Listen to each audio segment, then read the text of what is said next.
बोलो भागवत भगवान की जय। श्रीमद् भागवत महापुराण द्वितीय स्कंद 8वां अध्याय। राजा परीक्षित के विविध प्रश्न। राजा परीक्षित ने कहा, भगवान आप वेद वेत्ताओं में श्रेष्ठ हैं। मैं आपसे यह जानना चाहता हूँ कि जब ब्रह्मा जी ने निर्गुण भगवान के गुणों का वर्णन करने के लिए नारद जी को आदेश दिया, तब उन्होंने किन किन किस रूप में उपदेश किया।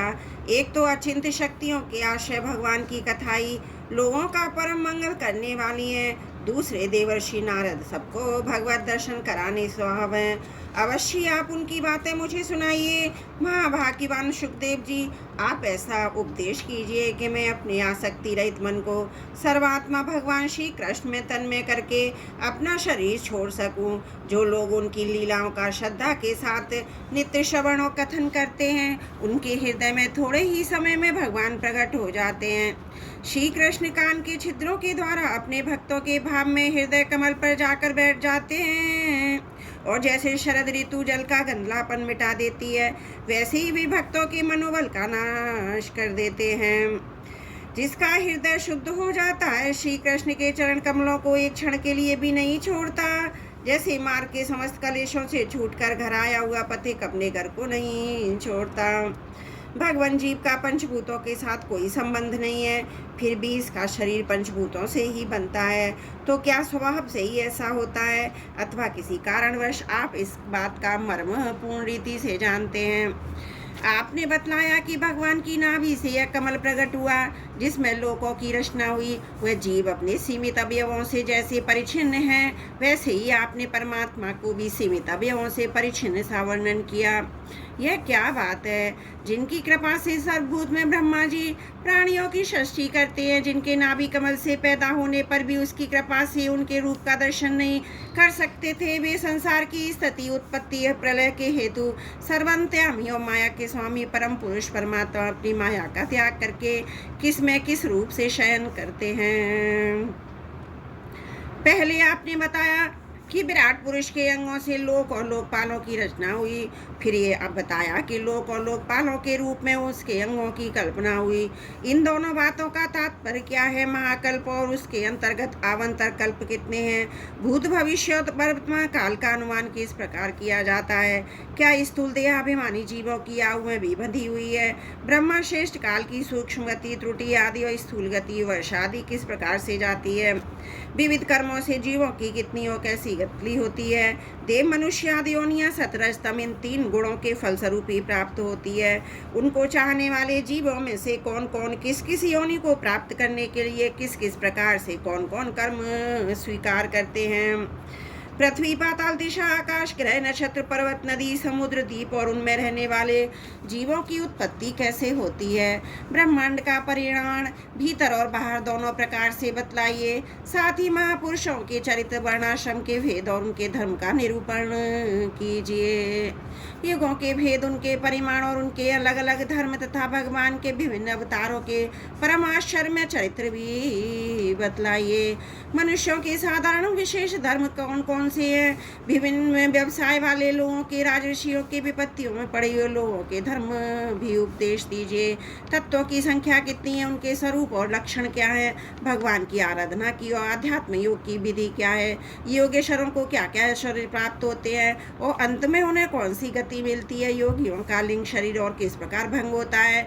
वेद, उपदेश, धर्मशास्त्र, इतिहास, पुराणों का स्वरूप एवं तात्पर्य क्या है? समस्त प्राणियों की उत्पत्ति, स्थिति और प्रलय कैसे होता है? बावली, कुआ, खुदबाना आदि स्मार्त, यज्ञ, योग आदि वैदिक एवं काम्य कर्मों की तरह अर्थ, धर्म, काम के साधनों की विधि क्या है? प्रलय के समय जो जीव प्रकृति में लीन रहते हैं, उनकी उत्पत्ति कैसे होती है? पाखंड की उत्पत्ति कैसे होती है? आत्मा के बंध मोक्ष का स्वरूप क्या है और वह अपने स्वरूप में किस प्रकार स्थित होता है? भगवान तो परम स्वतंत्र हैं, वे अपनी माया से किस प्रकार क्रीड़ा करते हैं? उसे छोड़कर साक्षी के समान उदासीन कैसे हो जाते हैं? भगवान, मैं आपसे पूछ रहा हूँ, मैं आपकी शरण में हूँ। महामुनि, आप कृपा करके क्रमशः इसका तात्विक निरूपण कीजिए। इस विषय में आप स्वयं ब्रह्मा के समान परम प्रमाण हैं। दूसरे लोग तो अपनी पूर्व परंपरा से सुनी सुनाई बातों का ही अनुष्ठान करते हैं। ब्राह्मण, आप मेरी भूख प्यास की चिंता ना करें। मेरे प्राण कुपित ब्राह्मण के शाप के अतिरिक्त और किसी कारण से निकल नहीं सकते, क्योंकि मैं आपके मुखारबिंद से निकलने वाली भगवान की अमृतमयी लीला कथा का पान कर रहा हूँ। सूत जी कहते हैं, शौनक आदि ऋषियों, जब राजा परीक्षित ने संतों की सभा में भगवान की लीला कथा सुनाने के लिए इस प्रकार प्रार्थना की, तब श्री सुखदेव जी को बड़ी प्रसन्नता हुई। उन्होंने वही वेद तुल्य श्रीमद् भागवत महापुराण सुनाया जो ब्रह्मकल्प के आरंभ में स्वयं भगवान ने ब्रह्मा जी को सुनाया था। पांडुवंश शिरोमणि परीक्षित ने उनसे जो जो प्रश्न किए थे वे उन सब का उत्तर क्रमशः देने लगे। बोलो भागवत भगवान की जय। श्रीमद् भागवत महापुराण द्वितीय स्कंद 8वां अध्याय समाप्त। त्रुटियों के लिए क्षमा चाहती हूँ। 9वां अध्याय ब्रह्मा जी का भगवत धाम दर्शन और भगवान के द्वारा उन्हें चतुश्लोक की भागवत का उपदेश। श्री सुखदेव जी ने कहा, परीक्षित, जैसे स्वप्न में देखे जाने पदार्थों के साथ उसे देखने वालों का कोई संबंध नहीं होता, वैसे ही देहादि से अतीत उन्भव स्वरूप आत्मा का माया के बिना दृश्य पदार्थों के साथ कोई संबंध नहीं होता। विविध रूप वाली माया के कारण वह विविध रूप वाला प्रतीत होता है, और जब उसके गुणों में रम जाता है तब यह मैं हूँ, यह मेरा है, इस प्रकार मानने लगता है। किंतु जब यह गुणों को शुद्ध करने वाले काल और मोह उत्पन्न करने वाली माया इन दोनों से परे अपने अनंत स्वरूप में मोह रहित होकर रमण करने लगता है, आत्माराम हो जाता है, तब यह मैं मेरा का भाव छोड़कर गुण उदासीन गुणातीत हो जाता है। ब्रह्मा जी की निष्कपट तपस्या से प्रसन्न होकर भगवान ने उन्हें अपने रूप का दर्शन कराया और आत्म तत्व के ज्ञान के लिए परम सत्य परमार्थ वस्तु का उपदेश किया। वही बात मैं तुम्हें सुनाता हूँ। तीनों लोकों के परम गुरु आदिदेव ब्रह्मा जी अपने जन्म स्थान और कमल पर बैठकर सृष्टि करने की इच्छा से विचार करने लगे, परंतु जिस ज्ञान दृष्टि से सृष्टि का निर्माण हो सकता था और जो सृष्टि व्यापार के लिए वांछनीय वह सृष्टि उन्हें प्राप्त नहीं हुई। एक दिन वे यही चिंता कर रहे थे कि प्रलय के समुद्र में उन्होंने व्यंजनों के 16वें व 21वें अक्षर ता तथा पा को तप करो इस प्रकार 2 बार सुना। परीक्षित, महात्मा लोग इस तप को ही त्यागियों का धन मानते हैं। सुनकर ब्रह्मा जी ने वक्ता को देखने की इच्छा से चारों ओर देखा, परंतु वहाँ उसका दूसरा दिखाई न दिया। वे अपने कमल पर बैठ गए। मुझे तप करने की प्रत्यक्ष आज्ञा मिली है, ऐसा निश्चय कर और उसी में अपना हित समझकर उन्होंने अपने मन को तपस्या में लगा दिया। ब्रह्मा जी तपस्वियों में सबसे बड़े तपस्वी हैं, उनका ज्ञान अमोघ है। उन्होंने उस समय 1 सहस्त्र दिव्य वर्ष पर्यंत एकाग्रचित से अपने प्राण मन कर्म इंद्रियां ज्ञान इंद्रियों को वश में करके ऐसी तपस्या की जिससे समस्त लोगों को प्रकाशित करने में समर्थ हो सके। उनकी तपस्या से प्रसन्न होकर भगवान ने उन्हें वह लोक दिखाया जो सबसे श्रेष्ठ है, जिसमें परे कोई दूसरा लोक नहीं है। उस लोक में किसी प्रकार के क्लेश, मोह और भय नहीं है। जिन्हें कभी एक बार भी उनके दर्शन का सौभाग्य प्राप्त हुआ, वे देवता बार बार उसकी स्तुति करते रहते हैं। वहाँ रजोगुण तमोगुण और इनसे मिला हुआ सद्गुण भी नहीं है। वहाँ ना काल की दाल गलती है, ना माया ही कदम रख सकती है, फिर माया के बाल बच्चे तो जा ही कैसे सकते हैं। वहाँ भगवान के पार्षद निवास करते हैं, जिनका पूजन देवता और दैत्य दोनों ही करते हैं। उनका उज्ज्वल हवा से युक्त श्याम शरीर, शतदल कमल के समान कोमल नेत्र, पीले रंग के वस्त्र शोभामान है। अंग अंग से राशि राशि सौंदर्य बिखरता रहता है। वो कोमलता की मूर्ति है, सभी के 4-4 भुजाएं, वे स्वयं तो अत्यंत तेजस्वी हैं ही। मणि जड़ित सुवर्ण के प्रभाव में आभूषण भी धारण किए रहते हैं। उनकी छवि मूंगे बेदुरे मणि और कमल के उज्ज्वल तंतु के समान है। उनके कानों में कुंडल, मस्तक पर मुकुट और कंठ में माला शोभामान है। जिस प्रकार आकाश बिजली सहित बादलों से शोभामान होता है, वैसे ही लोक मनोहर कामनियों की कांति से युक्त महात्माओं के दिव्य तेजों में विमान से स्थान स्थान पर सुशोभित होता रहता है। उस वैकुंठ लोक में लक्ष्मी जी सुंदर रूप धारण करके अपनी विविध विभूतियों के द्वारा भगवान के चरण कमलों की अनेकों प्रकार से सेवा करती रहती हैं। कभी कभी जब वे झूले पर बैठकर अपने प्रियतम भगवान की लीलाओं का गायन करने लगती हैं, तब उनके सौंदर्य और सुरभि से उत्मत्त होकर भौरे स्वयं लक्ष्मी जी का गुणगान करने लगते हैं। ब्रह्मा जी ने देखा उसे दिव्य लोक में समस्त भक्तों के रक्षक लक्ष्मीपति, यज्ञपति और विश्वपति भगवान विराजमान हैं। सुनंद नंद, प्रबल और अहर्ण और मुख्य मुख पार्षद पार्षदगण उन प्रभु की सेवा कर रहे हैं। उनका मुख कमल प्रसाद मधुर मुस्कान से युक्त है, आंखों में लाल लाल डोरियां हैं, बड़ी मोहक और मधुर चित बने ऐसा जान पड़ता है अभी अभी अपने प्रेमी भक्त को अपना सर्वस्व दे देंगे। सिर पर मुकुट, कानों में कुंडल, कंधे पर पीतम्बर जगा रहे हैं। बक्षी स्थल पर एक सुनहरी रेखा के रूप में श्री लक्ष्मी जी विराजमान है और सुंदर चार भुजाएं हैं, वे एक सर्वोत्तम बहुमूल आसन पर विराजमान हैं। पुरुष प्रकृति में तत्व अहंकार मन 10 इंद्रियां शब्द आदि 5 तन मात्रा हैं और ये पंचभूत ये 25 शक्तियां मूर्तिमान होकर उनके चारों ओर खड़ी है।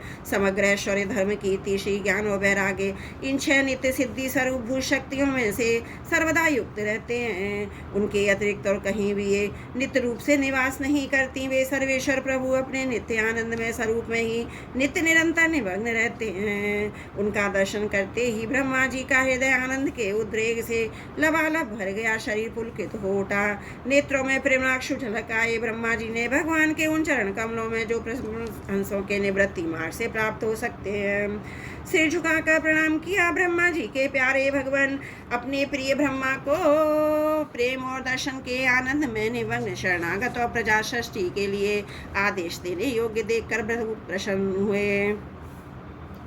उन्होंने ब्रह्मा जी से हाथ मिलाया, मंद मुस्कान से अलंकृत वाणी में कहा। श्री भगवान ने कहा, ब्रह्मा जी तुम्हारे हृदय में जो समस्त वेदों का ज्ञान विद्यमान है, तुमने षष्ठी रचना की इच्छा से चिरकाल तक तपस्या करके मुझे भली भांति संतुष्ट कर दिया। मन में कपट रखकर योग साधन करने वाले मुझे कभी प्रसन्न नहीं कर सकते। तुम्हारा कल्याण हो, तुम्हारी जो अभिलाषा हो वही वर मुझसे मांग लो, क्योंकि मैं मुँह मांगी वस्तु देने में समर्थ हूँ। ब्रह्मा जी, जीव के समस्त कल्याणकारी साधनों का श्याम पर्यवसान मेरे दर्शन में ही है। तुमने मुझे देखे बिना ही उस सूने जल में मेरी वाणी सुनकर इतनी घोर तपस्या की है। इसी से मेरी इच्छा से तुम्हें मेरे लोक का दर्शन हुआ। तुम उस समय षष्ठी रचना का कर्म करने में कि कर्तव्य मूर्ण हो रहे थे, इसी से मैंने तुम्हें तपस्या करने की आज्ञा दी थी, क्योंकि निष्पाप तपस्या मेरा हृदय है। मैं स्वयं तपस्या का आत्मा हूँ। मैं तपस्या से ही संसार की सृष्टि करता हूँ, तपस्या से ही इसका धारण पोषण करता हूँ, फिर तपस्या से इसे मैं अपने में लीन कर लेता हूँ। तपस्या मेरी एक दुर्लभ शक्ति है। ब्रह्मा जी ने कहा, भगवान आप समस्त प्राणियों के अंतकरण में साक्षी रूप से विराजमान रहते हैं। आप अपने अपरिहित ज्ञान से जानते हैं मैं क्या करना चाहता हूँ। नाथ, आप कृपा करके मुझे याचक की यह मांग पूरी कीजिए। मैं रूप रहित आपके सगुण और निर्गुण दोनों ही रूपों को जान सकूं। आप माया के स्वामी, आपका संकल्प कभी व्यर्थ नहीं होता।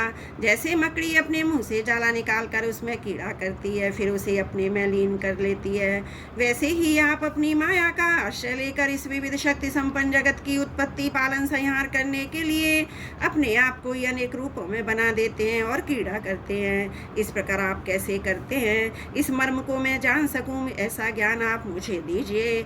आप मुझ पर ऐसी कृपा कीजिए, मैं सजग होकर सावधानी से आपकी आज्ञा का पालन कर सकूं। षष्ठी की रचना करते समय कर्तापन आदि के अभिमान से बध न जाऊं। प्रभु, आपने एक मित्र के समान हाथ पकड़कर मुझे अपना मित्र स्वीकार किया है। अतः जब मैं आपकी सेवा षष्ठी रचना में लगूं और सावधानी से पूर्व षष्ठी के गुण कामनानुसार जीवों का विभाजन करने लगूं, तब कहीं अपने को जन्म कर्म से स्वतंत्र मानकर प्रबल अभिमान न कर बैठूं। श्री भगवान ने कहा, अनुभव प्रेमा भक्ति साधनों से युक्त अत्यंत गोपनीय अपने स्वरूप का ज्ञान मैं तुम्हें कहता हूँ, तुम उसे ग्रहण करो। मेरा जितना विस्तार, मेरा जो लक्षण, मेरे जितने और जैसे रूप गुणों लीला हैं, मेरी कृपा से तुम उनका तत्व ठीक ठीक वैसा ही अनुभव करो। षष्ठी के पूर्व केवल मैं ही था, मेरे अतिरिक्त ना स्थूलता ना सूक्ष्मता ना दोनों का कारण अज्ञान। जहाँ यह षष्ठी नहीं है वहाँ मैं हूँ। इस षष्ठी के रूप में जो कुछ प्रतीत होता है वह मैं ही हूँ, और जो कुछ बच सकेगा वह भी मैं ही हूँ। वास्तव में न होने पर जो कुछ अवर्षणीय वस्तु मेरे अतिरिक्त मुझ परमात्मा में दो चंद्रमा की तरह मिथ्या ही प्रतीत हो रही है, अथवा विद्यमान होने पर आकाश मंडल के नक्षत्रों में राहु भांति जो मेरी प्रतीत नहीं होती, इसे मेरी माया समझना चाहिए। जैसे प्राणियों के पंचभूत रहित छोटे बड़े शरीरों में आकाश आदि पंच महाभूत उन शरीरों के कार्य रूप से निर्मित होने के कारण प्रवेश करते भी हैं और पहले से उन स्थानों और रूपों में में कारण रूप से विद्यमान रहने के कारण प्रवेश नहीं करते, वैसे ही उन प्राणियों के शरीर की दृष्टि में मैं आपके आत्मा स्वरूप में प्रवेश किए हूँ। आत्मदृष्टि से अपने अतिरिक्त और कोई वस्तु न होने के कारण उन्हें प्रवेश नहीं भी हूँ। यह ब्रह्म नहीं, यह ब्रह्म नहीं, इस प्रकार निषेध की पद्धति से यह ब्रह्म है, यह ब्रह्म है, इस अनुभव की पद्धति से यही सिद्ध होता है। सर्वातीत एवं सर्वस्वरूप भगवान ही सर्वदा और सर्वत्र स्थित हैं। वही वास्तविक तत्व हैं जो आत्मा अथवा परमात्मा का तत्व जानना चाहते हैं। उन्हें केवल इतना ही जानने की आवश्यकता है। ब्रह्मा जी, तुम अविचल समाधि के द्वारा मेरे इस सिद्धांत पर पूर्ण निष्ठा कर लो। इससे तुम्हें कल्प कल्प में विविध प्रकार की सृष्टि रचना करते रहने पर भी कभी मोह नहीं होगा। श्री सुखदेव जी कहते हैं, लोक पिता में ब्रह्मा जी को इस प्रकार उपदेश देकर अजन्मा भगवान उनके देखते ही देखते अपने स्वरूप को छिपा लिया। जब सर्वभूत स्वरूप ब्रह्मा जी ने देखा कि भगवान ने अपने इंद्रिया गोचर स्वरूप को हमारे नेत्रों के सामने से हटा दिया, तब उन्होंने अंजलि बांधकर उन्हें प्रणाम किया और पहले कल्प में जैसी सृष्टि की उसी रूप में उस विश्व की रचना की। एक बार धर्मपति प्रजापति ब्रह्मा जी ने सारी जनता का कल्याण हो अपने स्वार्थ की पूर्ति के लिए विधि पूर्वक यम नियमों को धारण किया। उस समय उनके पुत्रों में सबसे अधिक प्रिय परम भक्त देवर्षि नारद जी ने मायापति भगवान की माया तत्व जानने की इच्छा से बड़े संयम, विनय और सौम्यता से अनुभूत होकर उनकी सेवा की और उन्होंने सेवा से ब्रह्मा जी को बहुत ही संतुष्ट कर दिया। परीक्षित, जब देवर्षि नारद ने देखा मेरे लोक पिता में पिताजी मुझ पर प्रसन्न है, तब उन्होंने उनसे यही प्रश्न किया जो तुम मुझसे कर रहे हो। उनके प्रश्न से ब्रह्मा जी और भी प्रसन्न हुए। फिर इन्होंने यह 10 लक्षण वाला भगवत पुराण अपने पुत्र नारद को सुनाया, जिसका स्वयं भगवान ने उन्हें उपदेश किया था। परीक्षित, इस समय मेरे परम तेजस्वी पिता सरस्वती के तट पर बैठकर परमात्मा के ध्यान में मग्न थे। उस समय देवर्षि नारद जी ने वही भागवत उन्हें सुनाया। तुमने मुझसे तो यह प्रश्न किया कि विराट पुरुष से इस जगत की उत्पत्ति कैसे हुई, तथा दूसरे भी जो बहुत से प्रश्न किए हैं उन सबका उत्तर मैं उसी भागवत पुराण के रूप में देता हूँ। बोलो भागवत भगवान की जय। श्रीमद् भागवत महापुराण द्वितीय स्कंद समाप्त। 9वां अध्याय समाप्त। त्रुटियों के लिए क्षमा प्रार्थी हूँ।